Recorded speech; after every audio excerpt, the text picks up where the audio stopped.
चले धाम के पंथ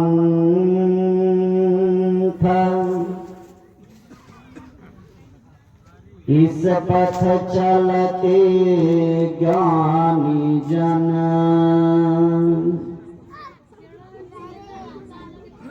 इस पथ चलते संत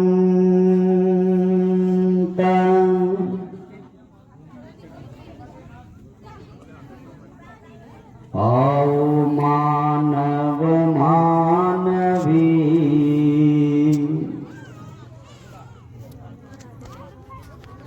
चले धाम के पंथ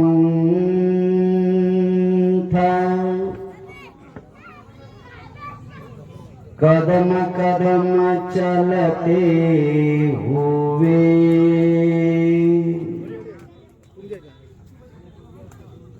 दुर्जन होवे संत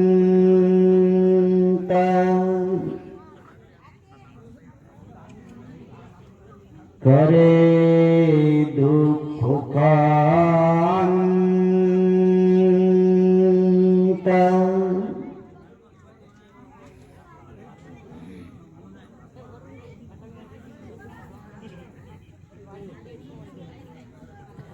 शिबिराचा आजचा दिवस आपला समाप्त झाला.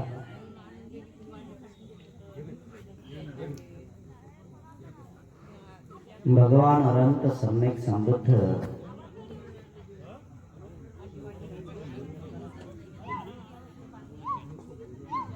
आणि भगवान अनंत सम्यक समृद्ध आणि सुव्याख्यात केलेला सद्धम्म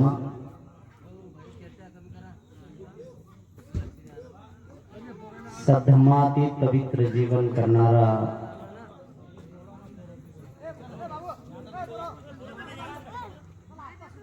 पूजनीय भिक्खू संघ, श्रावक संघ या तीन रत्नाला वंदन करून बोधिसत्व परमपूज्य डॉक्टर बाबासाहेब आंबेडकर या महापुरुषांच्या धार्मिक चळवळीमध्ये शेवटचा श्वास असेपर्यंत समर्पण.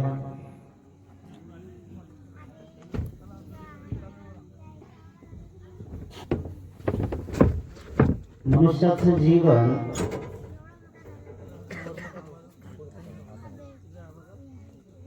फार कठीण जीवन आहे.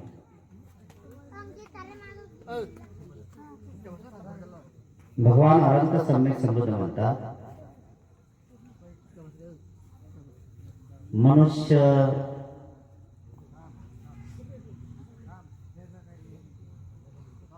मनुष्य जाती दुर्लभो.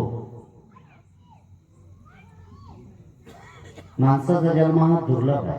सहजासहजी माणसाचा जन्म मिळत नाही.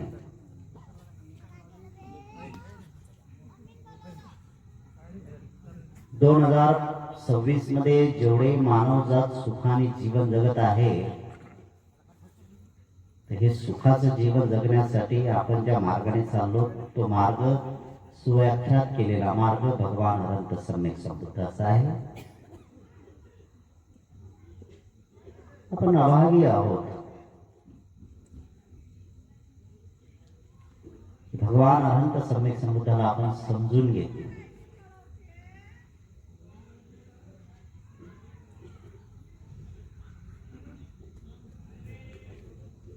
भगवान अनंत सम्यक समृद्धाने मनुष्याचं जीवन सुखी व्हावं, सुखीच नाही आहे. भगवान अनंत सम्यक समृद्धाने सांगितलं की मनुष्याचा जन्म सार्थकी व्हावा, यासाठी त्यांनी सतत 45 वर्ष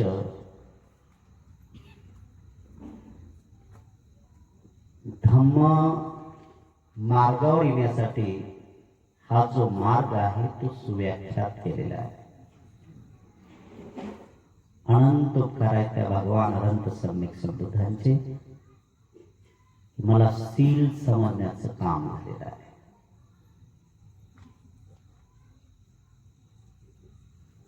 मनुष्य असूनही सुद्धा शीलाने जगता येत नाही.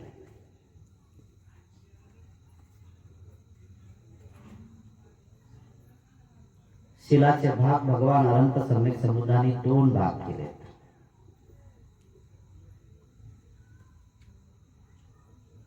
चारित शील आणि वारित शील. काय चारित आणि काय वारित? तुम्ही भगवान अनंत सम्यक समुद्राला माना की नका माना. भगवान अनंत सम्यक समुद्राची पूजा करा अगर नका करू, काही फरक पडत नाही भगवंताला. पृथ्वी जशी समतोल आहे,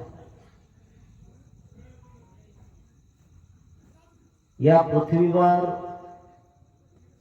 काही टाका ते उगवण्याचं काम करते, त्या झाडांना जन्म देण्याचं काम करते, झाडांना जगवण्याचं काम करते. या धर्तीवर जेवढे प्राणी आहेत,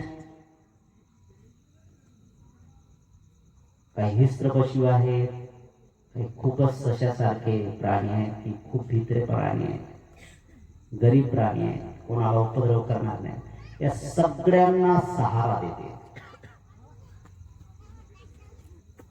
हा तर ज्याच्या त्याच्या कर्माचा परिणाम आहे. भगवान अनंत सम्यक समुद्र सगळ्या प्राणी मात्रेवर दया करतात, सगळ्या प्राणी मात्रेला अशी मैत्री प्रदान करतात, सगळ्यांवर मेत्ता करतात.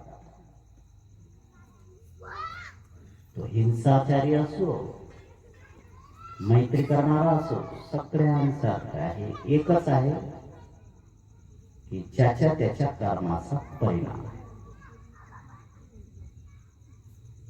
ज्याच्या त्याचा कर्माचा परिणाम आहे. मग तुम्ही हिंदू असा, मुसलमान असा, की बौद्ध असा, का ईसाई असा, का ख्रिश्चन असा, तो तर तुमचा भाग आहे.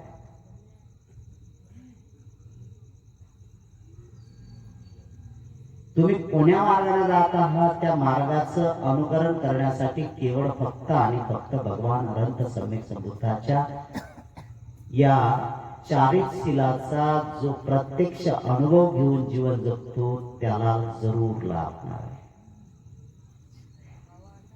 जरूर लाभेल.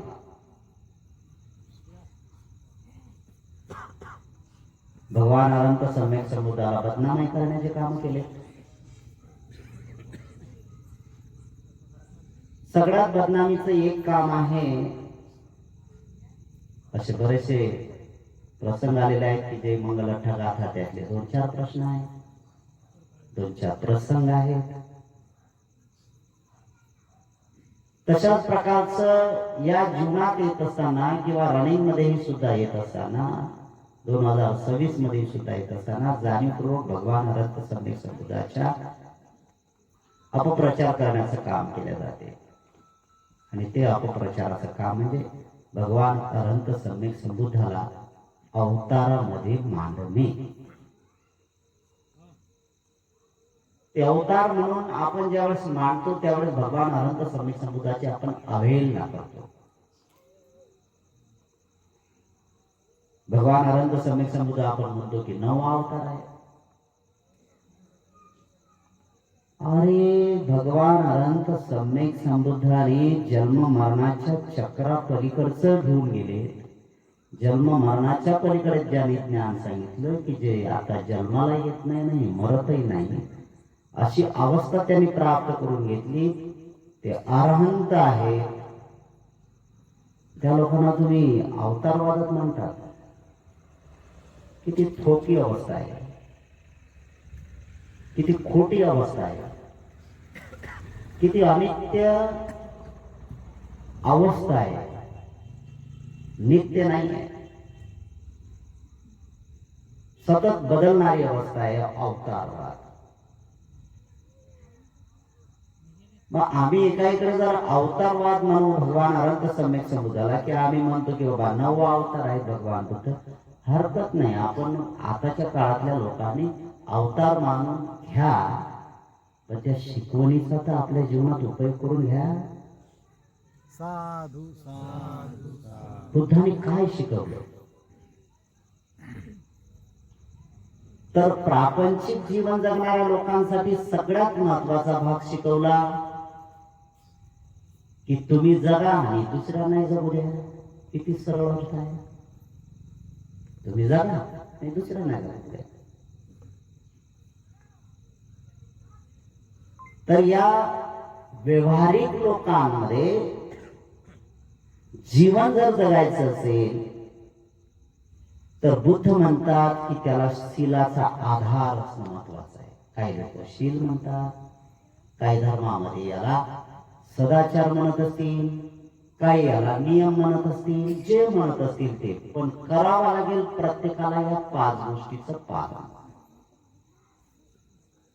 हिंदू असतील तर त्याला वेगळं नाव देतील, मुसलमान असतील तर त्याला वेगळं नाव देतील, बौद्ध त्याला शील म्हणतात, ख्रिश्चन त्याला दुसरं नाव देते. काय जे म्हणत असतील ते म्हणू द्या, पण पालन करावं लागेल या 5 गोष्टीचं.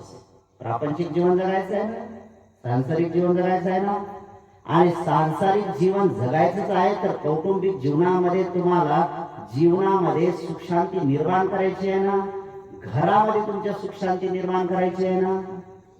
तर घरामध्ये सुख शांती निर्माण करायची असेल तर या 5 गोष्टीचं प्रत्येक माणसाने, तो हिंदू असो का मुसलमान असो का ख्रिश्चन असो का जैन असो, याच्याशी काही घेणं देणं नाही. या 5 गोष्टीचं नियोजन त्याने आपल्या जीवनात केलं पाहिजे. आपल्या जीवनामध्ये हे 5 तत्व उतरले का नाही याचं ज्यावेळेस सुरुवात करतात त्याला म्हणतात चारित्र्य. तुम्ही कोण्या देवाची पूजा करता रे, काय फायदा होतो? या देवाची पूजा करा की त्या देवाची पूजा. अजून वाणी दुरुस्त झाली नाहीये, शारीरिक कर्म बदलले नाहीत राजा, आणि मन तर एवढं चंचल आहे. बापरे बापरे बापरे बापरे, मनाची काय ठाऊक आहे. देवाच्या पाया पडणं एक आणि मनामध्ये दुसरा विचार सुरू एक. किती चंचलता आहे, किती भयानकता आहे. मन माकडा सारखं आहे. या फांदी, हे फांदी सोडली की दुसरी पकडली, दुसरी पकडली की तिसरी सोडली. अरे सतत चंचल आहे ना. कबीराने किती प्रकारचं महत्वाचं ज्ञान सांगितलं. चंचल मनो आचेतरे सोरे को अचान. किती मन चंचल आहे. अरे धर्माच्या नावावर लोकांना जागृत केल्या जात असते, पण धर्म नाही पोहोचत नाही. धर्माच्या नावावर जोरजोरात आवाज केले जाते, अरे पण त्याला धर्म समजत नाही ना राजा. धर्म पालन करायचा आहे, धर्म ऐकण्याचा नाही आहे. धर्म बोलायचा नाही, धर्म आचरणात आणायचा आहे. आणि धर्म काय आहे? धारण करे सुधारणा. आताची तर परिस्थिती अशी वेगळी झाली. धर्म धर्म तू सब कहे, धर्म ना समझे कोई, शब्द बिचारा क्या करे, अर्थ ना समझे कोई. धर्माचा अर्थच कळला नाही रे अजून आम्हाला. या तत्वावरून वाद, त्या तत्वावरून वाद, या देवावरून वाद, त्या देवावरून भांडणं.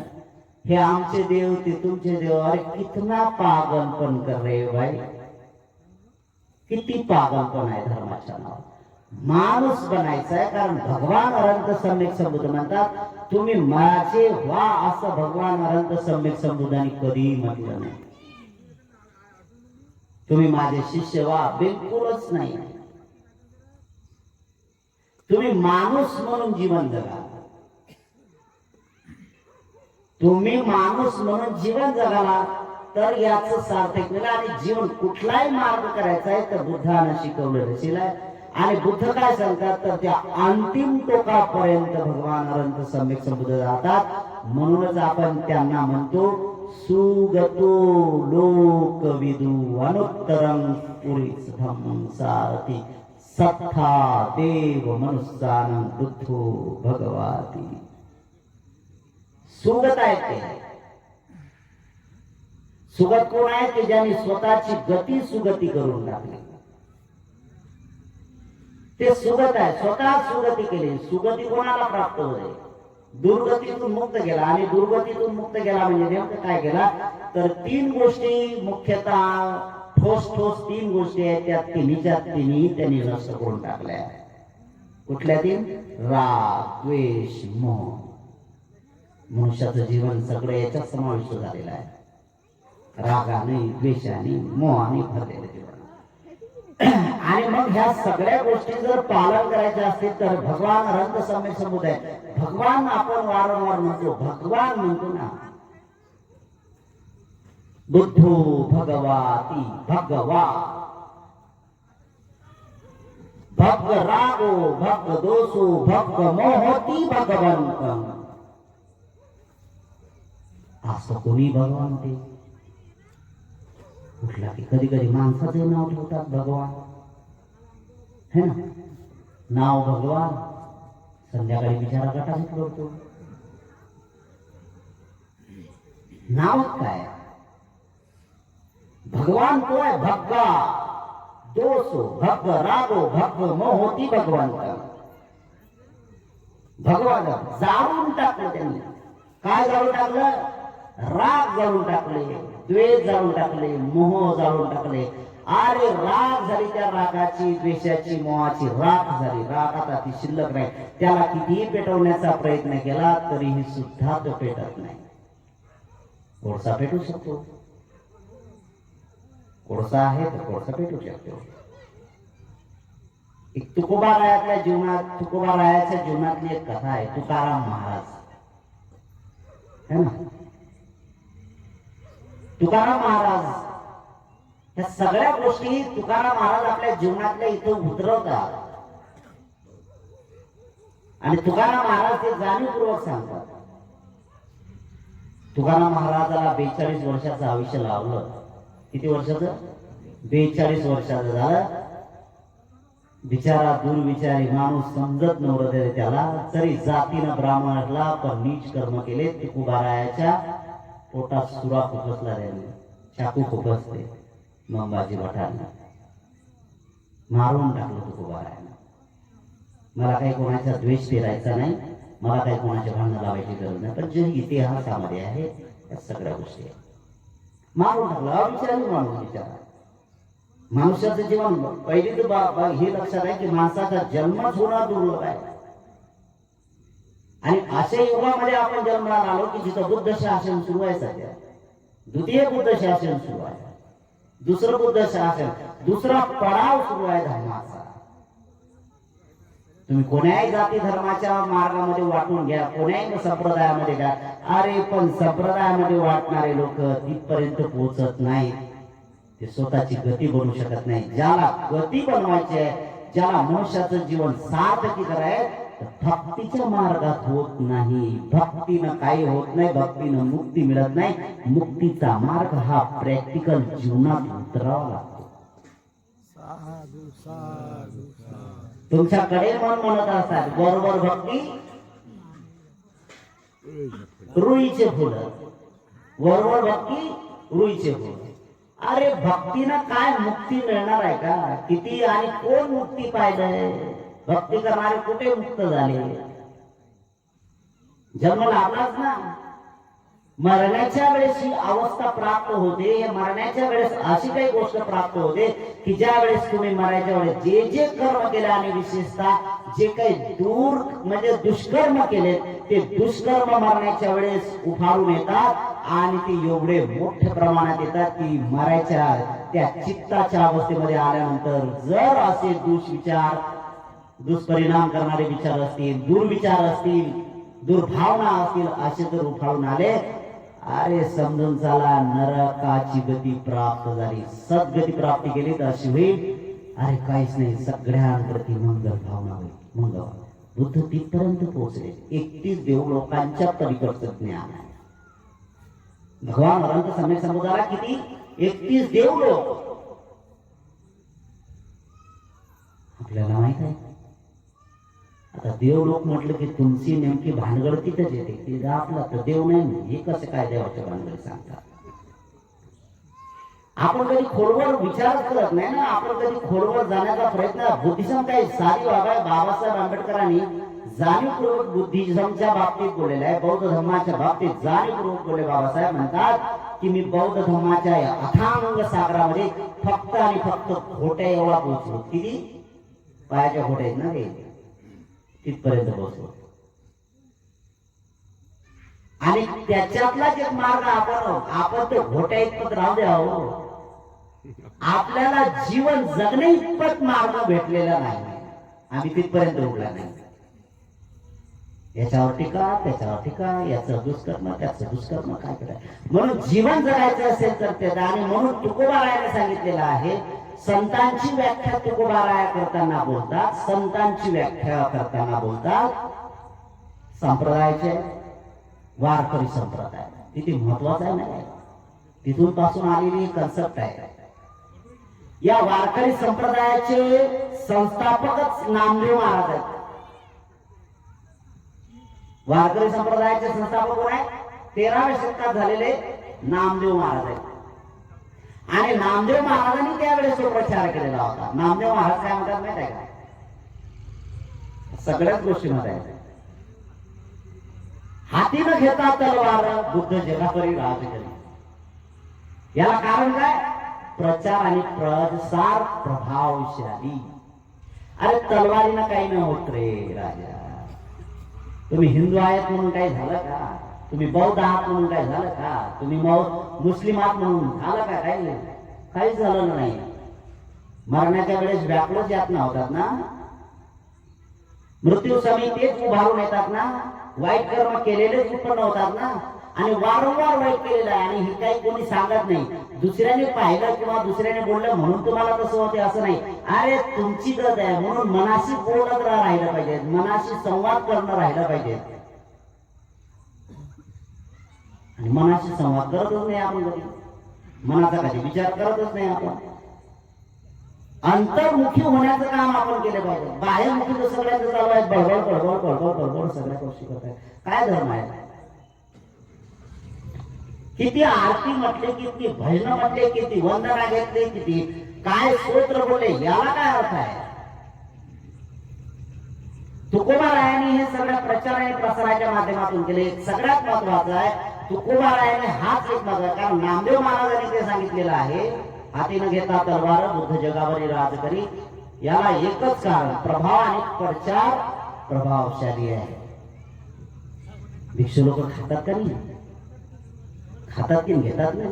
तुम्ही घेतायत ना, ट्रेनिंग घेत असताना बोलताय की नाही, तसं घेता का तुम्ही? नाही. तुम्हाला काय करावं लागते की ते अंतःकरणातून म्हणावं लागते. मग अशी भंतेजीने मराठीत बोललं का नाही?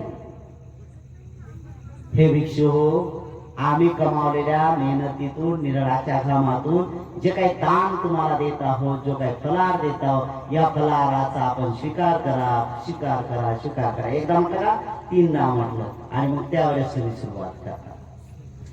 जसं भोजन सुद्धा 3 वेळा बोलल्या जाते, ते स्वीकारले जाते. आणि ते केल्यानंतर तुम्ही त्याच्यावर सुरू करता. पटे संघायोनिसो पिंडपातम सेवामी यावदेव न मदाय न मंडनाय न विभूषणाय यावदेव मत्सकाय सठिकिया यापनाय विसुप्रत्या ब्रह्मचर्यानुगायति पुराणच वेदनं नवच वेदनं न उपादेशामि यात्राचे मे भविष्य अनवज्जाति खासो विहारोचाति. किती महत्त्वाचं विचार केला ना. मी काय केलंय? क्रीडा करण्यासाठी जेवण नाही केलं. हे शरीर मोठं होण्यासाठी खात नाही आहे मी. आणि रात्री तो अजिबात शिजवलेला खात नाही आम्ही. काय काय तर पार्ट्या होतात बिचाऱ्यांच्या, है ना. कोण आहे? एकांतात आहे, आपण बिंदास होऊ द्या. काय काय लोक मांसाहाराच्या पार्ट्या. काय चाललंय काय? आणि आम्ही बावले लोक त्याच्या सहकार्य असतो. आम्ही बावले लोक आहोत ना. उपासक लोक बावले नाहीत का? आम्ही बावले त्याच्या सहभाग घ्या. काय नाही काय नाही. अरे कुठे चाललेलं आहे? अरे त्याच्यात तुम्ही पडताय. तुम्ही ते नरकात चालले, तुम्ही नरकात चालला. शुद्ध जीवन जगायचं असेल तर त्यासाठी शरीरावर संयम ठेवण्यासाठी या आहाराचा उपयोग केला पाहिजे. मला ब्रह्मचर्याचं पालन झालं पाहिजे, जितपत योग्यता आणली पाहिजे माझ्यात मी, कारण मला पूर्ण जीवनात समर्पित व्हायचं आहे आणि लोक कल्याणाचा मार्ग आहे. माझ्या जे काही वेदना आहेत त्या वेदना कळून पाहिल्या पाहिजेत आणि वर्तमान मधल्या वेदना ज्या आहेत त्या नष्ट होतीलच, पण भविष्यात अशा वेदना उत्पन्न होणार नाही की ज्यामुळे मला व्याकुळता निर्माण होईल, मला बेचैनी उत्पन्न होईल, मला 5 गोष्टींना भेडसावणार नाही, माझ्यात विकृती निर्माण होणार नाही. यासाठी मी आहार घेत आहे. हे केलं पाहिजे ना आपण. आहार कशासाठी घेतो? जगण्यासाठी. आहार जगण्यासाठी घेतो ना, जीवनाचा. जसं गाडी आहे, गाडी जर तुम्हाला या गावात दुसऱ्या गावात जायचं असेल तर गाडीत पेट्रोल टाकावं लागतं की नाही? गाडीत जर पेट्रोल टाकले तर ते पुढे घेऊन जाणार आहे. इन्स्ट्रुमेंट ते पुढे न्यायचं असेल तर त्याला तो आहार पाहिजे. तसंच भिक्षूला जीवन जगण्यासाठी आहार महत्वाचा आहे, पण एवढाही महत्वाचा तो आहार असू नये की ज्यामुळे ब्रह्मचर्य धोक्यात येईल. खूप महत्वाच्या गोष्टी आहे. आणि तुकोबारायांनी तर याच्यावर फार मोठा आहे. तुकाराम महाराजांच्या जीवनातली एक महत्वाची गोष्ट आहे की तुकाराम महाराज ज्या गावात कीर्तन असेल किंवा ज्या गावात त्यांचा जो काही गाथेचा कार्यक्रम असेल ना, त्या गावात कधीच भोजन घेतलं नाही त्या महाराजांनी. गाडगे महाराजांनी सुद्धा हेच काम केलं का? बाबासाहेबांच्या संवासातले गाडगे महाराज आहेत. 6 डिसेंबरला बाबासाहेब गेले आणि 20 डिसेंबरला गाडगे बाबा गेले. त्यांचा एक संवाद आहे खूप महत्वाचा. वरळीच्या दाबोरी मैदानामध्ये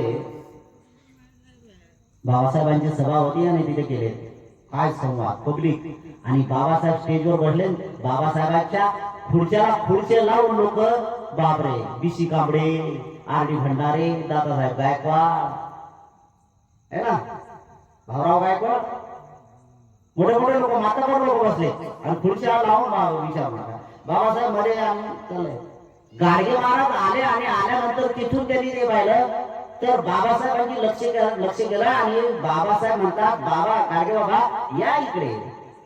बाबासाहेबांना गाडगे महाराज म्हणतात, तुम्ही खाली उतरून या. हा 10 मिनिटाचा खेळ चालला त्यांचा. किती मिनिटाचा? बाबासाहेब म्हणतात स्टेजवर या, गाडगे महाराज म्हणतात तुम्ही खाली या.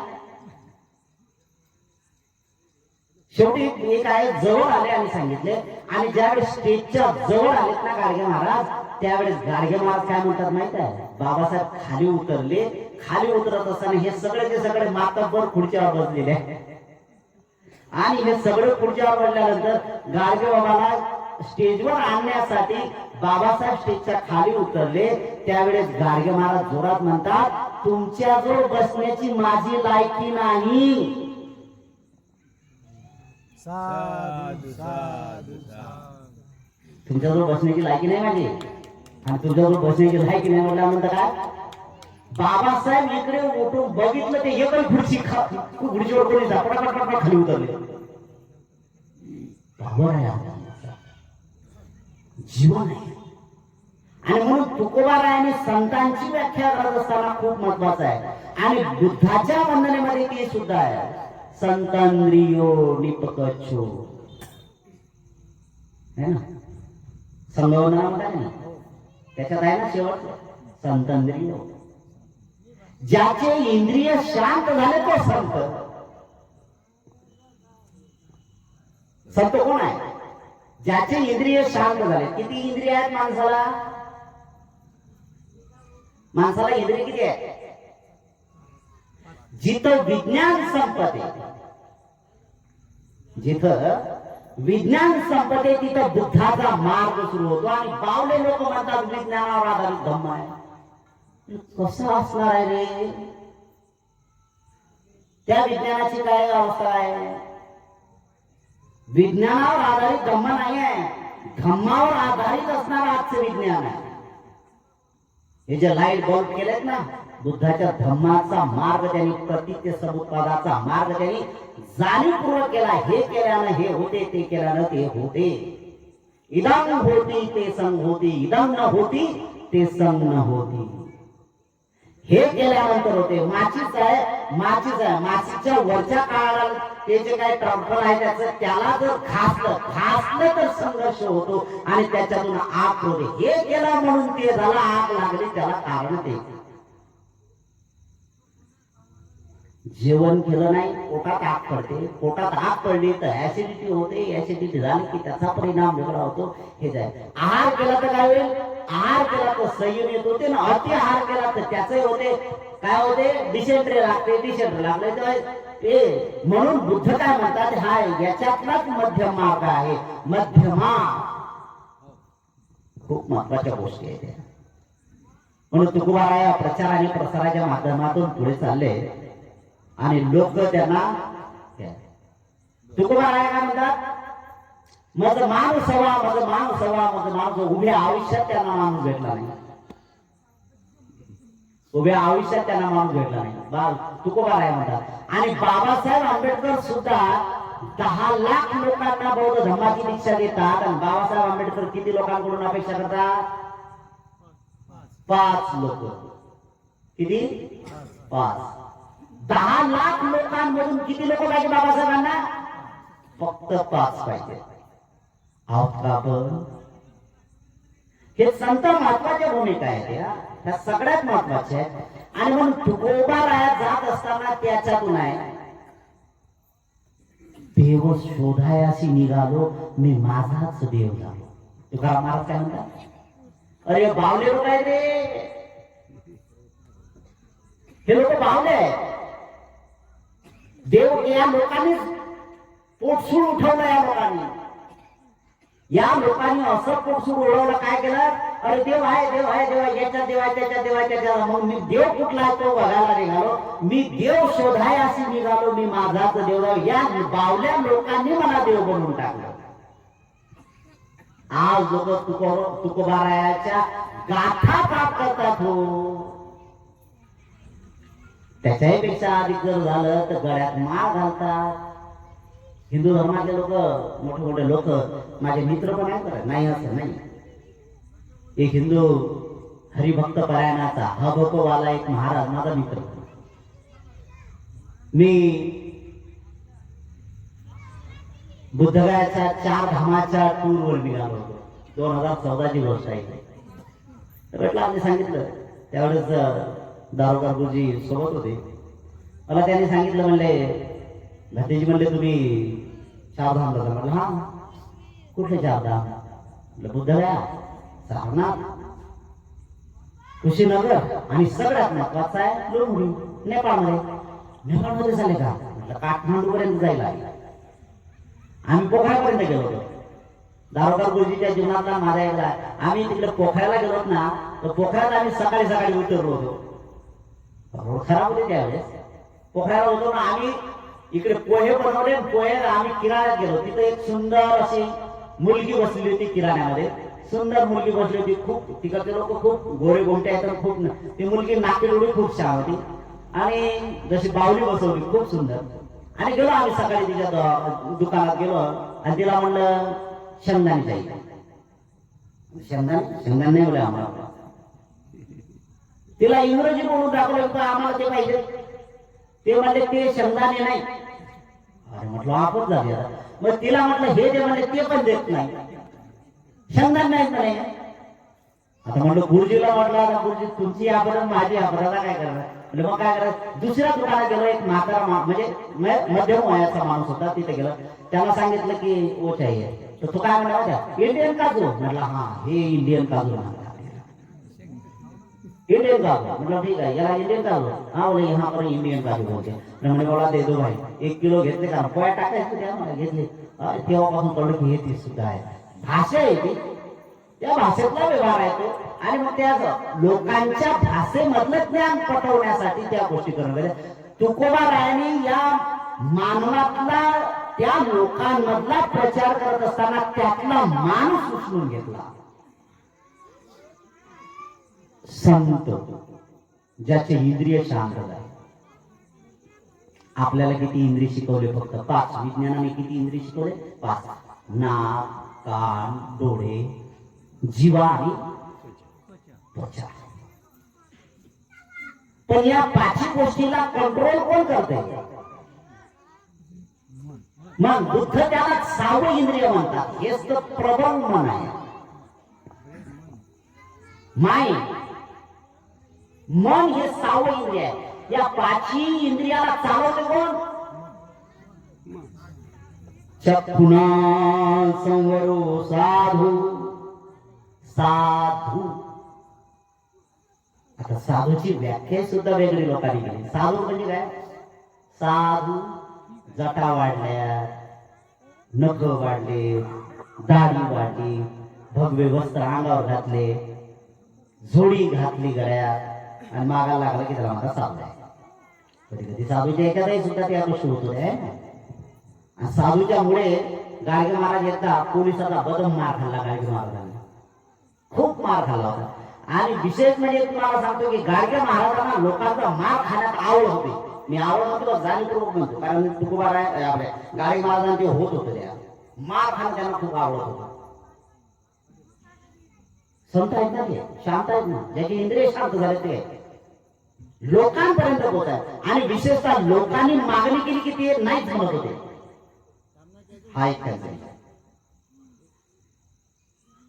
हा एक महत्वाचा भाग आहे. इथं काय करायचं की धर्म शिकायचा आहे ना, धर्म शिकायचा आहे तर त्या लोकांमध्ये केला पाहिजे. मग काय केलं की गाडगे महाराजांचं डबल काम आहे. आज फक्त आणि फक्त गाडगे महाराजांचे पुतळे उभे केले लोकांनी. काय काय लोकांनी फोटो बांधले. परीर समाजाचे लोक आहेत त्यांनी काय आमचा महाराज आमचा. अरे तुमचा महाराज आहे राजा, त्यांना जीवनात उतरवणार आहे. गाडगे महाराजांचं काम डबल काम असायचं, डबल ड्युटी असायची त्यांची. पहिलं सकाळी आलं की म्हणजे काय, सकाळी गाव साफ करणे आणि जेवणाची वेळ झाली की जेवायला तिथं लोक जाणीवपूर्वक जेवण तयार करत होते. तिथला एकही घास येते नाही. मला मुद्दामून ते सांगायचं नाही करायचं.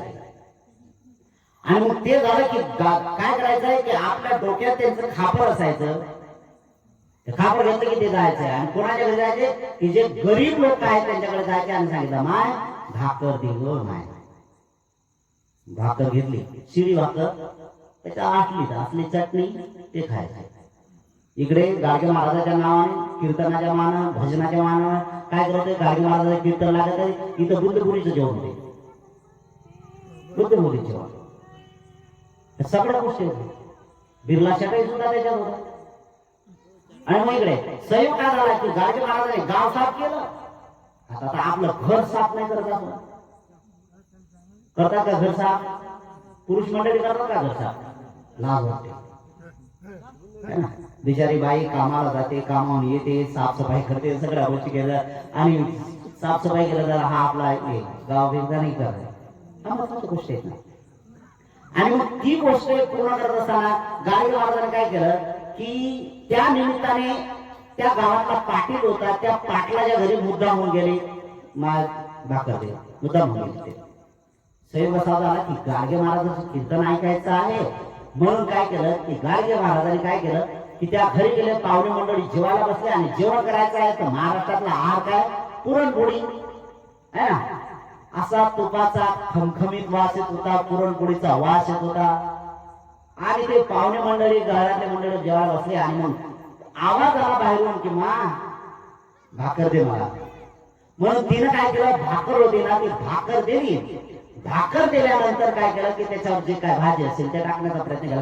तर गाडगे महाराज म्हणतात ना घरात तर पुरणपोळीचा वास येते. पुरणपोळी आपण सुद्धा हाच विचार केला, भिकाऱ्याला काय द्यायचं आहे,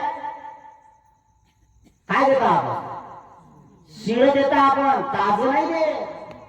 ही मेंटॅलिटी आहे, मानसिकता आहे, बदलली पाहिजे. अरे तो एक जीव आहे ना, त्याला जेवायचं आहे. एकदा मी मुंबईहून येत असताना ट्रेन मध्ये प्रवास करत असताना एक भिकारी आला होता आणि दोघे नवरा बायको जेवत होते. कसारा घाट मी आम्ही पार केला, जेवायला ते बसले तर भिकारी आला. त्याच्यात पॅन्ट शर्ट होतं, त्याला होता भिकारी. आल्यानंतर तो म्हणला द्या. तर तिनं काय दिलं माहित आहे, अर्धी चपाती दिली. एवढा भागारी बोला तुमच्या अर्ध्या चपाती मध्ये हे एवढे बोला काय आम्ही सगळेजण आवाज विचार करा की खरंच अर्ध्यानं होईल काय तुमच्या द्यायचंच आहे ना. तर काय काय लोक दान देत असताना यांनी पुण्य होते हा भाव ठेवत असताना पूर्णत्वाला देत नाही. दान त्याला नाही म्हणा, दान त्याला नाही म्हणा. दान तर खूप मोठी गोष्ट आहे आणि भगवान अनंत सम्यक संबुद्धाने हे जाणीवपूर्वक तुम्हाला शिकवलेलं आहे. जाणीवपूर्वक याचा प्रचार केला की मनुष्याच्या जीवनामध्ये दान पारमिता पूर्ण करायची असेल तर तुमचं जीवन सार्थक होते, किमान कौटुंबिक जीवनामध्ये सुख शांती प्राप्त होते. हा भाग पुरणपोळी देणं गेलं ना, तो ऐकलं ना मागता त्या पाटला नाही ऐकलं. काय म्हणतो तो भिकारी, अरे याला भिकाऱ्याला म्हणजे पुरणपोळीची चव लागली याला. उठला ना पाटील ताटावरून मारलं तर मारलं. बाजूला याच काटेरी कुंपण होतं, त्या कुंपणा ढकलून दिल्यानंतर गाडी मारला काटे उठले आणि झालं. दुसरा एक माणूस आला गेले मारून गेला आणि दुसरा माणूस आल्यानंतर लगेच म्हणजे काय करताय काटे काढणं सुरू दे हा हा हा चालू होते. काय करताय तर म्हणजे काय नाही मी पुरणपोळी खातो. काटे काढणं सुरू आहे तर काय म्हणता महाराज पुरणपोळी खातो. सहयोगा झाला पाटील ना गावचा संध्याकाळी प्रवचन गाडगे महाराज कुठून प्रकट झाले काय माहिती नाही. आता तर प्रकटाचे दिवस आहेत म्हणा, असो त्याच्याशी काय बोलायचं नाही आपल्याला. आणि मग डायरेक्ट सुरुवात केली कुठून स्टेजवर प्रकट झाले. पाटील आणि पाटलीन बाई तिथं ना गाडगे महाराज तोंडावरच पडले. अरे काय झालंय, मी तर हाकललंय. हा ते हाकाले तुमचं जेवण पुरणपोळीचं जेवण गाडगे महाराजाला नको होतं. याचा अर्थ होता की मार खाणं आपलं महत्वाचं होतं. त्यासाठी ह्या सगळ्या गोष्टी होत्या की तुम्हाला काय करता, मानवतावाद काय करता, मानवासाठी तुम्ही काय करता हा विचार करणं गरजेचं आहे. त्या भावना महत्वाच्या असतात. यासाठी संत व्हावं लागते आणि संत होण्यासाठी 6 इंद्रिय शांत करावं लागतात. चक्षुना संवरो साधू, दाढी मिशी सगळं वाढलं की बस तो साधू.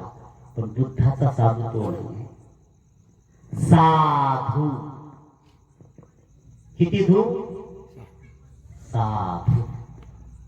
चक्षुना संवरो साधू, साधू सोतेन संवरो, घाणेन संवरो साधू, साधू जीवाय संवरो, कायेन संवरो साधू, साधू मनसा संवरो, मनसा संवरो साधू, साधू सपतं संवरो. चक्षुना संवरो साधू. साधू साधू साधू साधू कोण आहे, ज्याने डोळे धुतले तो साधू.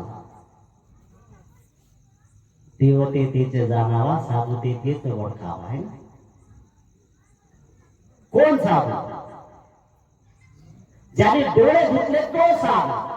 कुठले आता तुम्ही तर रोज असतो तो डोळे धुता, झोपेतून उठल्यावर डोळे धुतात ना, धुताय की नाही. सगळ्या धर्मातले लोक डोळे धुतात की नाही. आता जे तुकाराम महाराजांची गाथा बोलणारे लोक आहेत ते डोळे धुतात की नाही. या धुण्याला धुणे म्हणत नाही. भगवान अनंत सम्यक संबुद्ध म्हणतात सम्मादिद्धी. सम्यक दृष्टी आहे. सम्यक दृष्टी म्हणजे डोळे धुतले. डोळे धुतले म्हणजे काय, जसं आहे तसं बघितलं म्हणजे साधू. मी जे बघतोय हे बघत आहे तर साधू. याच्यावर कुठल्याही प्रकारची संज्ञा नाही, याच्यावर कुठल्याही प्रकारचं आनंद नाही, याच्यावर कुठल्याही प्रकारचं विवेचन नाही, याच्यावर कुठल्याही प्रकारचं मंथन नाही, याच्या कुठल्याही प्रकारचं मनामध्ये भावना तयार होत नाही. बघितलं तर बघितलं, माझ्या समोर रूप आहे तर रूप आहे. सम्मादिठी सम्यक दृष्टीचं आहे. सम्यक दृष्टी म्हणजे डोळे धुणे. चक्षुना संवरो साधू, साधू सोते ना. ऐकायला म्हणजे काने धुवावं लागतात. ज्याने डोळे धुतले, ज्याने कान धुतले, ज्याने नाक धुतलं, ज्याने जीवा धुतली, ज्याने शरीर धुतलं तो साधू. काय रोज असं करताय तुम्ही तर लोक एवढे आंघोळ करतात की नाही. आंघोळ करत असताना काय करतात तुम्ही माहिती आहे. आंघोळ करतात तर डोळे धुतात की नाही, धुतात ना. काय काय लोकांना आंघोळ शरीर धुतात ना, तर शरीर धुत असताना बाबा वेगवेगळ्या प्रकारचे तर साबण वापरता तुम्ही लोक आहे ना, वापरते का? हा साबण तो साबण, उन्हाळ्याचा वेगळा, हिवाळ्याचा वेगळा, दिवाळीचा साबण तुमचा वेगळा, मोती संदल आहे का नाही, खमखमीत वास येतो ना. आणि तसा रेग्युलरली वापरत असा नाही संतू त्वचा निखर जाय मम्मी, काय पागल म्हणजे साबण जर अंगाला लागलं तर त्वचा निखर जाते, त्वचा उजळ होते. अरे याने काय होणार रे? आंघोळ करताय ना तुम्ही, आंघोळ कराय काही लोक तर बस देवाची पूजा जरी करायची असल्या, देवाची पूजा जर करायची असली ना, आंघोळ केल्याशिवाय देवाची पूजा करत नाही. आता त्यांनी केली का नाही हे तुम्हाला काय माहिती? देवानी केली का नाही तुम्हाला काय माहिती आहे? बरं तुम्ही लोक सरळ म्हणता की देव हे सकाळी किंवा पहाटेच उठणारे आहेत. बरं याचा अर्थ जर देव हे पहाटे उठतात तर झोपणारे तर असतीलच ना, झोपणारे असतील का नाही? भगवान अनंत सम्यक संबुद्ध अजिबात झोपलेले नाही, बिलकुल झोपलेले नाही. आणि झोपले तर काय, शरीर लेटलं बसून आहे ना. 80 वर्षाचं वय झालं, गांधीजीचं पण 80 वर्षाचं आहे. या वयामध्ये माझ्या वयामध्ये किती डिफरन्स आहे? 30 वर्षाचा फरक आहे. आता 30 वर्षाचा फरक, या वयात येण्यासाठी मला काय काय करायचं? शरीराची किती झीज होणार आहे? कितीतरी झीज होणार. 80 वर्षाच्या आयुष्यामध्ये जर बघितलं तर किती झीज होईल? हे दुखते, ते दुखते, ते दुखते, हे होते होते ना. शरीर लेटावं लागते ना, लेटावं लागते ना. भगवान अनंत सम्यक संबुद्धांनी शरीर लेटण्यासाठी तो काय 2.5 मिनिटाचा वेळ घेतलेला आहे, 2.5 मिनिटात. पुन्हा तिसऱ्या यामामध्ये भगवान अनंत सम्यक संबुद्ध मैत्री प्रदान करतात. मैत्रीचं वातावरण, ते सगळं मैत्रीचं वातावरण करतात. म्हणून त्याला काही लोक नाव देतात ब्रह्ममुहूर्तावर उठा आहे ना. काय लोक म्हणतात की काय, काही लोक म्हणतात विज्ञानवादी लोक असेल ज्यांचा देवावर विश्वास नाही, म्हणजे ज्याला थोडक्यात नास्तिक लोक म्हणतात, ते म्हणतात की नाही सकाळी ओझोन असतो प्राणवायू, त्यावेळेस सुद्धा मग तो प्राणवायू कधी दिसतो 5 ते 5:30च्या दरम्यान मध्ये. सगळ्या विज्ञानवादी लोकांनी सुद्धा तो एक वेळ दिलेला आहे. भगवान अनंत सम्यक संबुद्ध तो वेळ देतात सगळ्यांसाठी. आपण माणसं उठतो का त्यावेळेस? अजिबात उठत नाहीये. आणि सगळ्यात महत्वाचं आहे की आम्ही शाळेत शिकत असताना ते एक आमच्या शाळेतच एक लिहिलेलं होतं, लवकर झोपे लवकर उठे त्याला बरोबर काय? किती महत्वाचं आहे. आता झोपतं किती वाजता? 12-1. मुंबईच्या लोकांची तर गतच सोडून द्या. जशी जशी रात्र होईल तसा तसा त्यांचा दिवस सुरू होतो. 12 वाजता जेवतात ते लोक. सांगा मला, जर रात्री 12 वाजता जेवत असतील तर ते काय, त्यांच्या शरीराचे काय हाल होत असतील आहेत ना. जेवणच करायचं असेल, माझा एक सल्ला आहे त्या निमित्ताने, जर तुम्हाला जेवणच करायचं असेल ना तर सूर्यास्त होण्याच्या अगोदर जेवा ना तुम्ही. सूर्यास्त होण्याच्या अगोदर जेवा. सूर्यास्ताच्या अगोदर जर जेवत असाल ना तर शरीराचा लाभ होतो. आरोग्य परम लाभा संतुष्टी परमंगन विसाद परमण्याती निब्बानं परमं सुखानं. धर्मपदातल्या गाताय नाही तो ते प्राप्त होते, करावं लागेल. आणि मग हे सगळं करत असताना शरीर म्हणजे ह्या सगळ्या शरीर धुतो आपण, साबणाने धुतो, कान धुतो, नाक धुतो, तोंड धुतो, सगळ्या गोष्टी करतो. हे सगळं करत असताना तुम्ही बघता तर बघता यांनी, अरे तुम्ही फक्त शरीरावरची त्या साबणाने धूळ काढता, अंतर्मन कोणी धुतलं का? हिंदू असो का, मुसलमान असो का, ख्रिश्चन असो की बौद्ध असो, याच्याशी आपल्याला काय करायचं आहे? अंतर्मन धुतलं का? अंतर्मन धुण्यासाठी 5 साबणं लागतात. किती साबणं लागतात? 5 साबणं लागतात.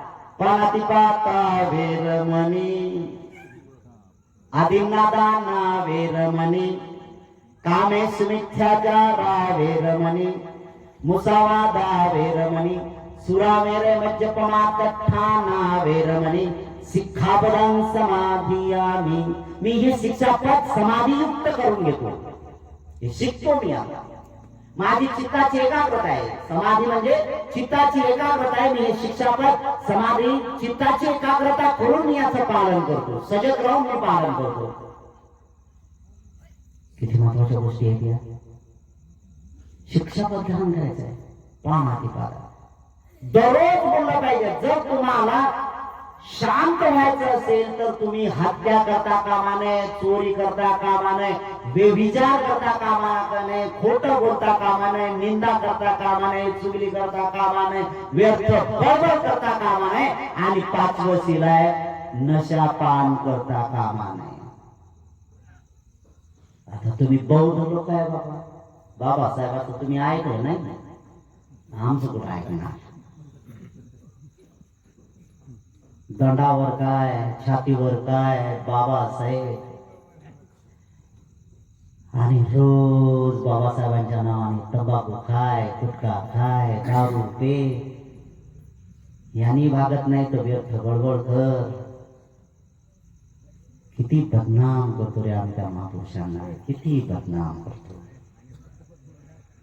एका इकडे गाण्याच्या स्वरूपात म्हणतो, घेतो तो श्वास आणि खातो तो घास. कोणाचा? घेतो तो घोट. कोणाचा? काय सांगणार पावले लोक आहे.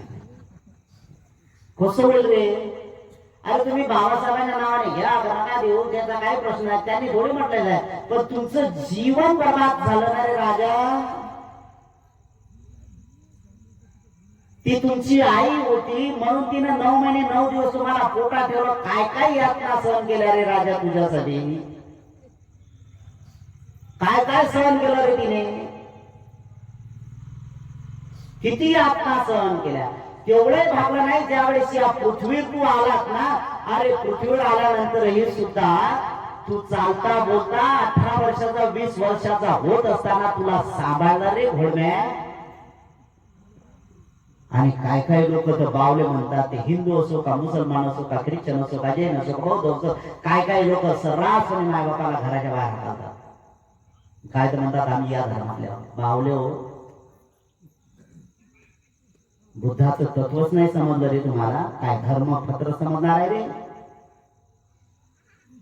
माता पितू पठानं पुत्रदारस संग हो, अनाकुलाच का म्हणता येत मंगलम उत्तमं. सर्वात उत्तम मंगल कुठलं आहे? आई वडिलांची सेवा करणे. स्टँडर्ड लोक आहे, आश्रमात पाठवा. वरून पैसे आश्रमवाल्याला. माझ्या आई वडिलांची सेवा करायची. मी तर बावले लोक असे पाहिले धर्माच्या नावावर. आपल्यातली घटना नाही. माता रमाईच्या जन्मदिवसानिमित्त उद्या माता रमाईची जयंती आहे. माता रमाबाईच्या जयंतीच्या निमित्तानं हॉस्पिटलमध्ये वयोवृद्ध महिलांना एक माणूस फळाच्या पिशव्या देत होता ना, आणि व्हिडिओ काढत होता, आणि मला त्याच्यात बोलावलं त्यांनी. म्हणलं खाऊ हे काय काय करतात. नाही म्हणजे माता रमाईची जयंती आहे, मी वयोवृद्ध महिलांचा सन्मान करतो. माता भगिनी आहेत ना, त्यांचा सन्मान करतो. माझ्या आई समान आहे. आणि रिअल स्टोरी तर वेगळीच बघितली. अरे त्याची आई घरात म्हातारी आजारी पडली आणि विचारलं नाही तिला. हा दुसऱ्याच्या आईची सेवा करतो, कारण याला बुद्धाचं तत्व तेच माहित आहे. परसेवा ही पुण्य है, परस है ना, परपीड नहीं पाप. पुण्य किए सुख ही मिले, पाप किए दुःख ताप. अर्थ काय घेतला? दुसऱ्याची सेवा करणे. माता भगिनींनो, तुमच्यातला हा सगळ्यात मोठा दुर्गुण आहे सगळ्या धर्मातल्या महिलांवर. मी एका धर्माच्या संबंधी बोलत नाही, मी मानवाच्या संबंधी बोलतो, मानव जातीच्या संबंधी बोलतो. तुमच्यातला हा दुर्गुण काय माहित आहे का? सासूचं म्हटलं की तुम्ही तुमच्यातला एक महत्वाचा दुर्गुण असा आहे की तुम्ही शेजाऱ्याच्या घरी जाऊन त्या सासूला म्हणतात, आत्याबाई तुमच्यासारखी मला सासू पाहिजे होती, हातावरच्या खोळासारखं जपलं असं. तिची सून तुझ्या घरी येते ना, तुझ्या सासूला म्हणते, आत्याबाई तुमच्यासारखी सासू पाहिजे होती, फुलासारखं सगळं. दोघीचे दुखणं एकच आहे ना, दोघीचे दुखणं एकच आहे. आणि म्हणून तुम्ही लोकांनी पहिल्यांदा आपल्या घरातलं नियोजन केलं पाहिजे. माता पितू पठाण पुतदारस संग हो. आई वडिलांची सेवा करणे. आई वडील कोण? आज तर आता सासूला सासू म्हणत नाही, आता काय म्हणतात? नवरा जे म्हणेल तेच आहे. आई म्हणतात ना. आणि शिकलेल्या महिला काय म्हणतात? मुली काय म्हणतात? Mummy mummy papa. चांगली गोष्ट आहे. सासूला आई मम्मी बोलणं यासारखं चांगलं काहीच नाही. पण तो भाव पाहिजेत ना, त्याची मम्मी आहे. मी तर जाणीवपूर्वक म्हणतो, तुम्ही लग्नामध्ये कमिटमेंट केली पाहिजे.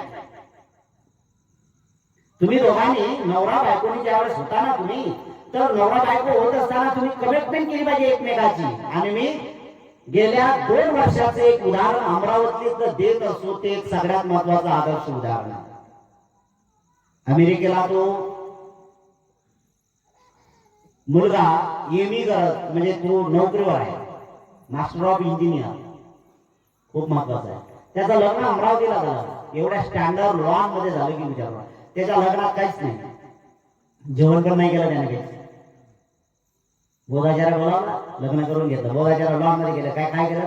मांडणी केली. त्या बोधाचाराला सांगितलं, तुला काय येते तेवढंच बोल, बाकीचं पुढे चरचर करू नको. काय येते तुला तेवढंच बोल, बाकीचं नको सांगू आम्हाला. नाही तर मग आपलं काय सुरू होते माहिती आहे? बोधाचार्य पुढेच करा. हा, नवरदेव म्हणजे आता शेवटच्या गाठीत नवरदेवाच्या गळ्यात वर माला घाले. ते म्हणले ते कोण घाले ते आम्हाला माहिती आहे, तू शांतपणा नको. बोधाचार्य काय वंदना घेतली, त्रिशरण 25 घेतलं. बाकीचं जे काय बोलायचं त्याला सांगितलं हाड बांधलं. दोघांच्या गळ्यात साधे हाड होते, साधे, एकदम नॉर्मल. खूप मोठे श्रीमंत लोक. आणि ज्या वेळेस गेले त्यावेळेस गळ्यात एकमेकाच्या जय मंगलाष्टक गाथा झाल्या आणि एकमेकाच्या गळ्यात. त्याला सांगितलं कोण गळ्यात घालायचं ते आम्ही ठरवतो, तू नको सांगू. त्यांनी काय केलं? त्यांनी पहिल्यांदा मुलीच्या गळ्यात हार घातला. मुलीच्या गळ्यात पहिलं. मुलगी गळ्यात हार घालते की मुलगा? मुलगी घालते ना. त्यांनी उलट केलं. यांनी पहिल्यांदा मुलीच्या गळ्यात हार घातला आणि हार घातल्यानंतर ताबडतोब गुडघ्यावर बसला आणि त्या मुलीच्या पाया पडला. किती महत्वाची अजब बाब झाली ना. लगेच सगळे लोक, जसे तुम्ही हसले ना तसे लोक बाकीचे त्याचे मायबाप हे झाले, आवड झाले, काय काय. मग तिनं गळ्यात हार टाकला. तिला म्हणले तू नको बाय. स्वीकार केला. आणि मग त्याने माईक हातात घेतला आणि सांगितलं की मी हिच्या पाया पडलो ना, याला एक महत्वाचं कारण. कारण नंबर 1 की मी बाहेर नोकरीला जातो आणि माझ्या आईबापांनी एवढे प्रभार कष्ट केलेले आहेत, मला एवढं उच्च पदाचं बनवलेलं आहे, याचा उदरनिर्वाह सगळा हिच्यावर येणार. कारण मी आता 2-3 महिन्यांनी मी अमेरिकेला बाहेर झाले. हिचा अजून व्हिसा झालेला नाही, हिचं पासपोर्ट झालेला नाही, तोपर्यंत ही इतर आहे. तिने जशी तिच्या मायबापाची सेवा केली, ही नैतिक जबाबदारी म्हणून हिनं स्वीकारलेली आहे. हिचं म्हणणं, कारण माझे मायबाप हे ती सेवा करणारा यासारखं काम काय असू शकते? साधू साधू साधू. तुम्ही लोकांनी ते काम केलं पाहिजे. कमिटमेंट करा. तुम्ही काय करा? नवरी नसेल तर नवरीनं सांगायचंय, मी शपथ घेते की मी याची बायको होत असताना याच्या मायबापाची सेवा मी प्रामाणिकपणे करेन. आणि त्यांनी सुद्धा सांगितलंय, मी नवरा आहे, हिचा नवरा म्हणून झालो ना, तर नैतिक जबाबदारी आहे, मी हिच्या मायबापाची सेवा मी करेन. किती महत्वाचं काम होईल. पण आता तसं नाही होत ना. आता तर ते म्हणते तुझे मायबाप मला काय घेतलं नाही, माझा बाप आजारी पडला, चाल मोटरसायकल काढ, चाल तिथं हाय बिचारा. आणि मग तुम्ही मावल्यानं त्याला उपमा देऊन टाकता. झाला ना बाई. काय म्हणता तुम्ही? तुमच्याकडे म्हणतात ना असं, बैल झाला म्हणतात ना. कोणाचा बैल झाला? बायकोचा बैल झाला म्हणतात ना. मग माय वासू होत तर बाजून ठेवायचं होतं. काय लेकराला उपमा देतात जन्माराच्या रे. जन्माराच्या उपमा देतात तुम्ही तुमच्या हाताने. तुम्ही 9 महिने 9 दिवस त्याला वाढला. जर हा विचार करा, तुम्ही जर त्याला बैल म्हणत असाल तर तुम्ही जन्म दिला तर तुम्ही कोण झालाय? काय पागलपणाचं बोलताय रे तुम्ही लोक. हे शब्द प्रयोग करायचे तुमचे. हे छोटे छोटे वाटतात तुम्हाला. हे तुमचा मुलगा तुमच्या बायकोच्या अधीन होऊ नये यासाठी मायनं आणि बापाने कसं सन्मानानं वागलं पाहिजे याचा विचार करा ना. होतच नाहीये. बुद्धाने शिकवलेलं आहे हे, भगवंताने पंचशीलाच्या मार्गातून शिकवलेला आहे. आणि तो मार्ग आहे म्हणूनच आहे की देव कुठे नाही आहे. देव दगडात नाही, देव मूर्तीत नाही, देव पाण्यात नाही, देव आकाशात नाही, देव कुठेच नाही. देव कुठे आहे? देव तुमच्या अंतर्मनामध्ये आहे ना. देव शोधाय अशी निघालो मी माझाच देव झाला. आणि तुकोबाराच्या पाठीमाग वारकरी संप्रदायाचा एक माणूस निघाला. महाराज थांबा थांबा. तुकाराम महाराज म्हणतात मला थांबण्याची वेळ नाहीये. तुझ्या जर चांगली ताकद असेल तर घे धावत पुढे. धावत कसं तरी धावत धावत गेला. म्हणजे महाराज माझी एक शंका आहे. तुकाराम महाराज म्हणतात या क्षेत्रामध्ये धर्माचे जीवन जगत असताना, धर्मामध्ये प्रविष्ट होत असताना शंका अजिबात नको ठेवू. डाऊट नाही पाहिजे धर्माच्या बाबतीत. इथं तर शंका आहेत आमच्या. बिलकुल डाऊट नाही पाहिजे. आणि डाऊट नाही पाहिजे म्हटलं झालं सगळं. मग काय विचार कर. तो विचारतो माणूस महाराज संत म्हणजे काय? काय म्हणतात? संत म्हणजे काय? तुकाराम महाराज एकही सेकंदाचा वेळ न व्यर्थ घालवता तुकाराम महाराज म्हणतात ते जळतात ते संत आणि जे कोळसा आहेत ते माणसं. समजलं? जे जळतात ते संत आणि जे जळून खाक होतात ते भगवान. जळतात ते संत आणि जे जळण्याचे शिल्लक राहिले जे कोळसा आहेत ते माणसं आहेत. आपण सगळे माणसं आहोत. फक्त पेट घेण्याची व्यवस्था आपल्याला करावं लागेल. मग जावं लागेल. काय जळलं? तुमचं काय जळलं पाहिजे? राग जळला पाहिजे, द्वेष जळला पाहिजे, मोह जळला पाहिजे. आणि मोह जळला, जळून गेला तर ती अवस्था प्राप्त होते. भस्म झाली, राग झाली की ती भगवान. आनंद काय त्या महापुरुषांचे, आनंद काय त्या महापुरुषांचे की तुम्हाला शील समाधी प्रज्ञेचा अभ्यास आहे. आणि त्या शील समाधी प्रज्ञेचा अभ्यास करत असताना तुम्ही कुठे निदान तुमच्या जीवनामध्ये तर शील समाधी प्रज्ञेचा अभ्यास करा. नका समाधी आणि नका प्रज्ञेचा अभ्यास करू, पण शिलाचा तर अभ्यास करा. वारीत शिलाचा आपण सर्रासपणे काय करत आहोत? उच्चारण करा. वारीत म्हणजे बोलणे. सगळ्यात मागाशी बोलले जिकडे जाल तिकडे कार्यक्रम सुरू केलं की काय होते? तुमचं सुरू होते पानाती पादा देनदाना कामे सुनीच्या मोसाच्या सुरा मेळा. वारी प्रॅक्टिकल काहीच नाही. काय अनुभव? काय अनुभव? काही हे वारीशील 40 शिलामध्ये कसं प्रविष्ट होईल? हे 40 शिलामध्ये कशा प्रकारचं समाविष्ट केलं जाईल? हे 40 शिलामध्ये कसं उतरवण्याचं काम केलं जाईल? यासाठी मी केलं. इथं कोण हिंदू आहे? इथं मुसलमान कोण आहे? इथं हिंदू कोण आहे? इथं मुसलमान कोण आहे? इथं जैन कोण आहे? अरे याच्याशी काय मतलब आहे राजा? माणसं बनणे साधी बाब नाहीये. म्हणून भगवान अनंत समय समुद्र म्हणतात मनुष्य जाती दुर्लभ, माणसाचा जन्म दुर्लभ आहे. सहजासहजी माणसं जन्माला येत नाही. अरे तुम्हा आम्हाला तर सगळ्यांनी मायबापाने जन्म दिला आहे. हे तर त्या अनंत मायबापाचे उपकार आहेत आपल्यावर.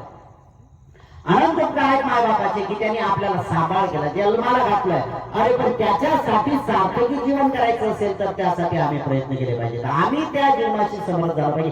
किमान आम्हाला मनुष्याचं जीवन जगायचं असेल तर मी हत्यारा नसावा, मी चोरी करणारा नसावा, मी बेभिचारी नसावा, मी खोटं बोलणारा नसावा, मी चुगली करणारा नसावा, मी व्यर्थ बडबड न करणारा, मी निंदा न करणारा असला पाहिजे. आणि मी कुठल्याच प्रकारची नशापान करणारा नसलो पाहिजे. किती कठीण आहे, किती कठीण आहे. आता तर धर्माच्या नावावर सुद्धा भांग पिल्या जाते, धर्माच्या नावावर गांजा फुकल्या जातो, धर्माच्या नावावर दारू पिल्या जाते. अरे मनुष्याचं जीवन बर्बाद चाललं ना गणी.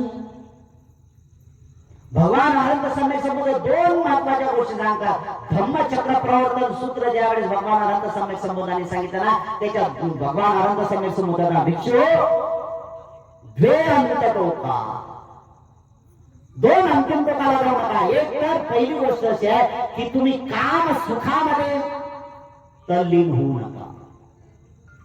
काम सुखाला तल्लीन होऊ नका. काम सुख आहे तर काम सुखाचा एक महत्वाचा मार्ग आहे. काम सुखाच्या मार्गाची सुरुवात आहे. काम वासना तयार करू नका. मनुष्याचा जो जो अन्न खाणार आहे त्याला तर वासना उत्पन्न होणारच आहे, त्याबद्दल काही नाही. पण मनुष्याची जात त्या वासनापासून दूर होऊ शकते यासाठी तुम्हाला शील पालन करणं गरजेचं आहे ना. तुम्हाला शील पालन करावं लागेल त्या गोष्टीच्या.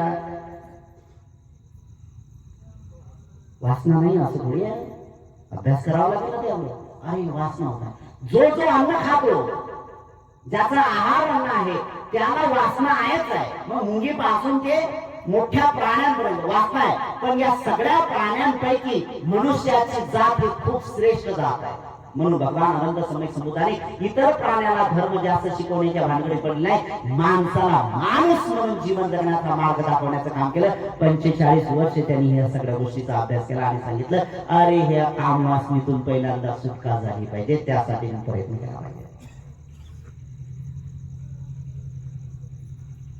आता तर सुरुवात होती. तुकोबारायाने गाथा म्हटली, रूप पाहता लोचनी सुख झाले व झाले नाही. अरे ते आता तर त्या गाथेचा अर्थ वेगळा झाला. रूप पाहिलं, रूप पाहिलं, एखाद्या भगिनीचं रूप पाहिलं की सौंदर्य झालं, अरे वास्तव उत्पन्न झाले. अरे याला नाही महाराजांनी म्हटलं, तुकोबारायाने याला म्हटलं नाही असं. बघा तुकोबाराया म्हणतात, रूप पाहता अरे डोळे बंद केले, डोळे बंद केले आणि स्वतःच्या शरीराकडे बघितलं. स्वतःच्या शरीराकडे बघितलं आणि स्वतःच्या शरीराकडे बघत असताना जे काही प्रवास सुरू झाला, भंग ज्ञान झालं. तुकोबारायाच्या अभंग तुकोबाराने लिहिलाय ना, अभंग अभंग जिथं भंग नाही तो अभंग. अरे जिथं अभंग ते भंग होत नाही. काय होत नाही भंग? निर्वाण भंग नाही होत. काय नाही होत? निर्वाण भंग नाही होत. आणि निर्वाण भंग, निर्वाण ती अवस्था आहे की आता त्याच्या जीवनात कुठल्याच प्रकारची वासना राहिलेली नाही, कुठल्याच प्रकारचं त्याच्यात काही शिल्लक राहिलेलं नाही. त्यासाठी ह्या सगळ्या गोष्टी महत्वाच्या आहेत आणि ती गोष्ट आपण करणं गरजेचं आहे. त्यासाठी प्रयत्न करावा लागतील आपल्याला.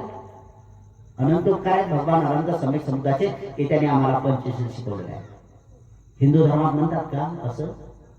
हिंदू धर्मात आहे का हत्या करा म्हणून शिकवलं का हिंदू धर्मात? ते तर म्हणतात हत्या करणे पाप आहे, चोरी करणे पाप आहे, व्यभिचार करणे अरे महापाप आहे, खोटं बोलणे पाप आहे, सर्रास खोटं बोलणं सुद्धा आहे, दारू पिणे पाप आहे. अरे मग जर सगळ्या धर्मामध्ये हत्या, चोरी, व्यभिचार, खोटा आणि नशा जर पाप आहे तर करता कशाला रे? करणं सुरू आहे, बोलणं सुरू आहे, करणं सुरू आहे, बोलणं आहे. कुठला धर्म शिल्लक राहिला रे? कुठला धर्म शिल्लक राहिला? अरे हे तर उपकार बोधिसत्व बाबासाहेब आंबेडकरांचे की तुम्हाला त्या दलदलीतून बाहेर काढलं आणि सांगितलं. बाबासाहेब आंबेडकरांचा एकच महत्वाचा संदेश होता की मी तुम्हाला बौद्ध बनवलं ना तर बौद्ध हे नाही बनवलं की एक जात, एक संप्रदाय, एक चांगला मार्ग, बिलकुल नाही. एक तुमचा संप्रदाय निर्माण होईल, एक धर्म तुम्ही बौद्ध धर्मीय म्हणून या उदयाचा. हा बाबासाहेबांचा हेतू नव्हता. हा हेतू आता बौद्ध बनवण्याचा की तुम्ही जर बौद्ध बनले, ज्या ज्या समाजाने किंवा ज्या ज्या अज्ञानी लोकांनी तुमच्यावर अन्याय अत्याचार केलेला आहे त्याच्यासाठी बुद्धाचा शांतीचा मार्ग अनुसरून त्यांना क्षमा क्षमतेच्या मार्गाने दाखवणे आणि स्वतःही सुद्धा त्या ठिकाणी आदर्शवत होऊन त्या ठिकाणी जीवनयापन करणे. त्या लोकांच्या समोर आदर्श बना. अरे काल आम्ही यांच्यावर अन्याय अत्याचार केला पण ही किती ज्ञानी लोक झाले रे, किती शांत आहेत रे हे लोक. मी उगाच त्यांच्यावर अत्याचार, माझं अज्ञान आहे ते अज्ञान त्यांचं दूर झालं पाहिजे यासाठी. आता तो भक्तसूंचं अज्ञान वाटायला आहे. आता तो घेऊन सुरुवात आहे. जे ते म्हणजे तशी येतच नाही अंगात आमच्या. त्याला बीजच पाहिजे. हजारो रुपये खर्च करा, हजारो रुपये खर्च करा. 30, 40, 50 हजार रुपयाच्या बीज. एवढे श्रीमंत झाले का तुम्ही? अरे 30,000 50,000चा डीजे तुम्ही फक्त काही तासासाठी वापरता. एखादं गरीबाचं लेकरू 30,000च्या मुळे तू पुढे सरकणार आहे, त्याला पीएचडी करायची आहे, तो थांबला त्याला तुम्ही काही देणार नाहीये. डीजे वाजून बाबासाहेबांची. अरे बाबासाहेबांनी शिक्षणासाठी किती खर्च घेतल्या हा विचार करणं. ह्या सगळ्या गोष्टी महत्वाच्या आहेत. म्हणून भगवान अनंत सम्यक संबुद्धाचे अवलंबन करायचे की त्यांनी मानव जातीवर या सगळ्या गोष्टींचा एक महत्वाचा आदर्श दिलेला आहे की तुम्ही सुद्धा या मार्गाने चाला आणि स्वयं शुद्ध बना. जो शुद्ध बनतो तो बुद्धाच्या मार्गाने जातो. बुद्धाच्या मार्गाने झाले स्वतः तपासा. देखो अपने आप को, समझो अपना, अपने को जाने बिना कैसे मिटे भव संताप. दुःख दूर कधी होईल? जर तुम्ही स्वतःलाच बघत नसाल तर दुःख दूर कधी होईल? बघितलं पाहिजे स्वतःला. जोपर्यंत तुम्ही स्वतःला बघत नाही तोपर्यंत तू खजूर होत नाही. स्वतःला बघण्यात आहे म्हणून रूप पाहता लोचे मी सुख झाले साधने. हे ते महत्वाचं आहे की मी स्वतःला बघितलं आणि सुखी झालो, शांत झालो. अरे ह्या सगळ्या गोष्टी माझ्यासाठी आहे. मी याच्या नंतर हत्यारा नाही, चोरी नाही, बेविचार नाही, खोट नाही आणि नशापान नाही. अरे मी शिलानी जीवन जगण्याचा करतो. ज्यावेळेस शिलानी जीवन जगण्याचा प्रयत्न करतो हा प्रत्यक्ष येतो, अनुभव ज्यावेळेस येतो त्यावेळेस खऱ्या अर्थाने त्याला मग त्यावेळेस सुरुवात होते. नमो तस् भगवतो अरहतो सम्मा संबुद्धस्स. नमन आहे त्या अरहत समीक समुद्राला. कारण मी शिलाचं जीवन त्यांनी जो मार्ग दाखवलेला आहे त्या मार्गाने जीवन आपण खूप कठीण आहे पण मी कठीणातून जातोय. अरे किती महान असतील ते महापुरुष, त्यांचं अनुकरण करण्यासाठी मी प्रयत्न केला पाहिजे. त्याचा जीवन मार्ग आहे आणि त्या जीवन मार्गाची सुरुवात केली पाहिजे. मी किती चांगलं बोललो याला अजिबात मानू नका. तुमच्या जीवनात काय उतरवतात ते काय. आत्मस्तुती तर नाही करत ना मी. अरे जो जो आत्मस्तुती करतो तो अहंभाव देतो आणि जो जो अहंभाव देतो ते सगळे गुण त्याला चिटकतात. नाही तर सुरुवात मी असं केलं, मी तसं केलं, माझं असं काम आहे, माझं तसं आहे. अरे राजा तुला तुझी आत्मस्तुती करण्याची इतर मुभा नाही रे. तुला कोण सांगितलं तू हे कर म्हणून. अरे तू हा भाग मान समाजाचा एक घटक म्हणून तू समाजाला त्या अहंभावातून मुक्त होण्यासाठी तुझ्यात अहंभाव आहे का हे पहिला तपास केलं पाहिजे ना.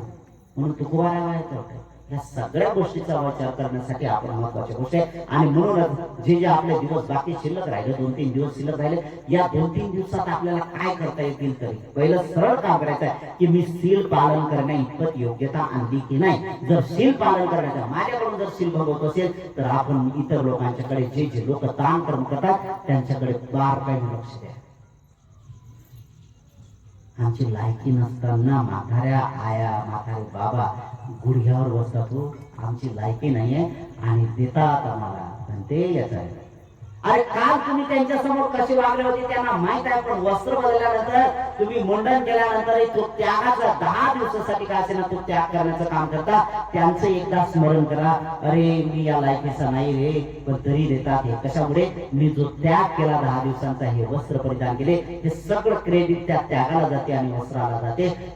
पण जर मला माझ्या प्रापंचिक जीवनामध्ये पुन्हा माझ्या घरातले वैतागले असेल, माझी पत्नी वैतागली असेल, माझ्या घरातले आईबाप वैतागले असतील, सगळं माझ्याला कंटाळले असतील तर मी 10 दिवसाच्या नंतर या लोकांचं जे खाल्लं, या लोकांचं जे मी काही केलं हे जर मला पूर्ण करायचं असेल तर मी उद्यापासून दृढ निश्चय करते. नाही का आजपासून दृढ निश्चय करते की आता जीवन यापन करण्याचा प्रयत्न करेल आणि माझ्या जीवनाला सरळ बनवण्याचं काम करतो आणि घरी गेल्यानंतर एक आदर्श जीवन म्हणून जगण्याचा मी प्रयत्न करतो. हा दृढ संकल्प घ्या आणि आपल्या जीवनाची खऱ्या अर्थाने सुरुवात करा. मला ऐकून घेतलं त्याबद्दल तुमच्या प्रती, तुमच्या कुटुंबियाच्या प्रती मंगल कामना करतो. या गावात जेवढ्या जाती धर्म पंथाचे वर्णाचे वेदाचे लोक आहेत त्यांच्या प्रती आणि त्यांच्या कुटुंबियाच्या प्रती मंगल कामना करतो. आपल्या सगळ्यांचं खूप मंगल हो, खूप कल्याण हो, खूप सुखी हो, सगळ्यांचं खूप भलं हो. साधु साधु साधु.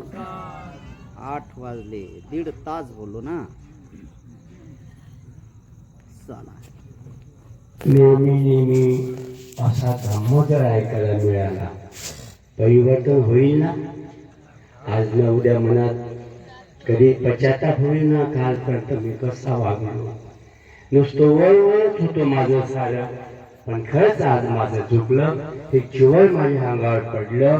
एवढे मोठे मोठे लोक माझ्यासमोर गुडघ्यावर बसून मला वंदन करतात, नमस्कार करतात. घरी आपले नमस्कार केलं नाही तर तुम्ही काय देव पाणी दावे तुकडे होतो आणि तिने मग गेले फाळले ना. लोकांच्या आपल्याला काय आपल्याला खायचं आहे. मी जाता जाता भंतीजीच्या विषयी आता काय म्हणजे पुढचं पण एक मात्र जाता जाता सांगेल. 5 मिनिटाच्या आतच सांगून देईल तुम्हाला.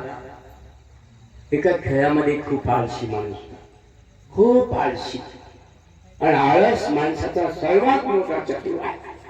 ज्या देशाचे 70-10 लोक आळशी असतील तर त्या देशाचा सत्यानाश झाला. ज्या गावाचे नेते आळशी असतील त्या गावाचाही सत्यानाश झाला. ज्या कुटुंबातला मुख्य कमी असेल तर त्याही घराचा सत्यानाश झाला. आळस भयानक मोठा वाईट आहे.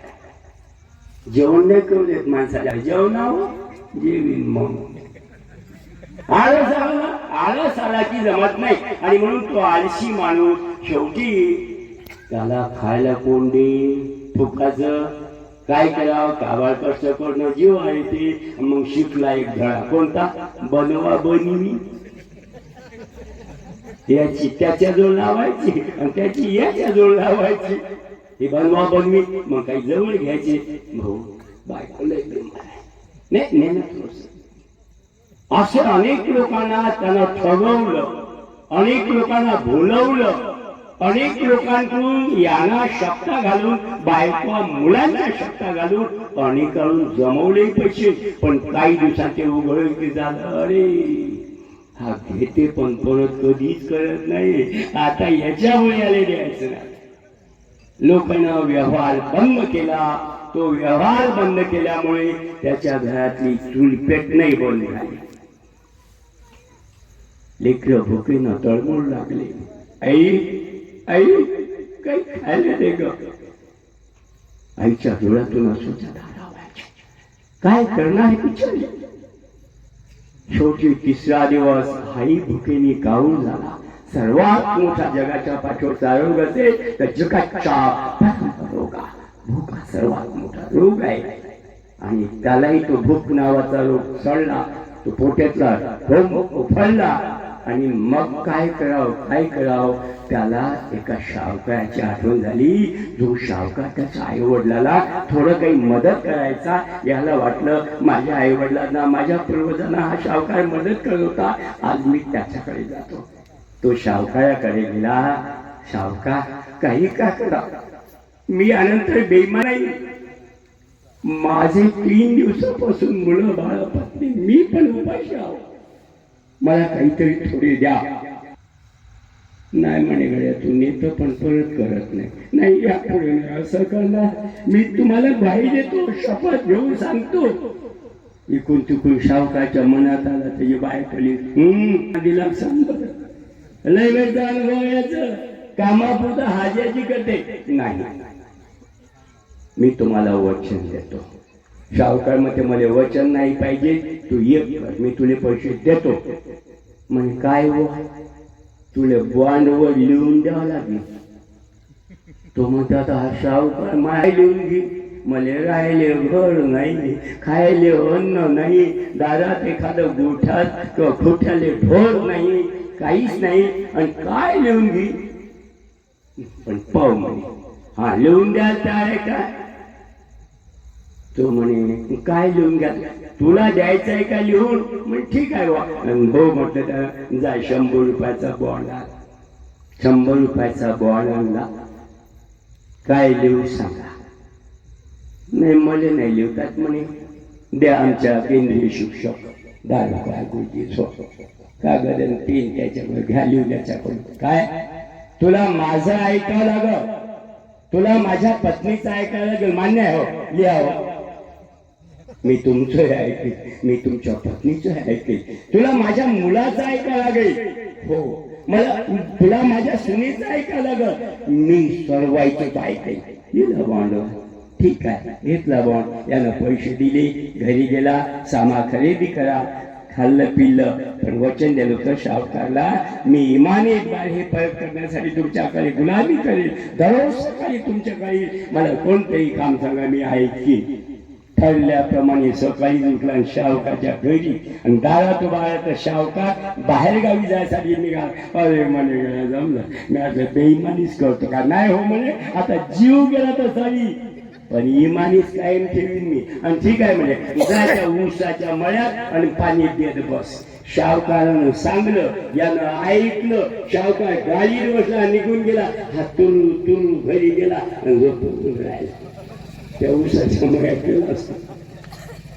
शावकाच्या बायकोत पोहोचला. बाबू पाहिजे तो गेला की नाही गेला? हा ऊसाच्या 4 मेला पाहून आला.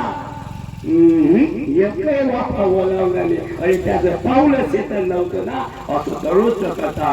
बाजी पोरगा सांगा, आज तू मावळ्यात जाऊ नको. सून सांगाय तुम्ही हे करू नका.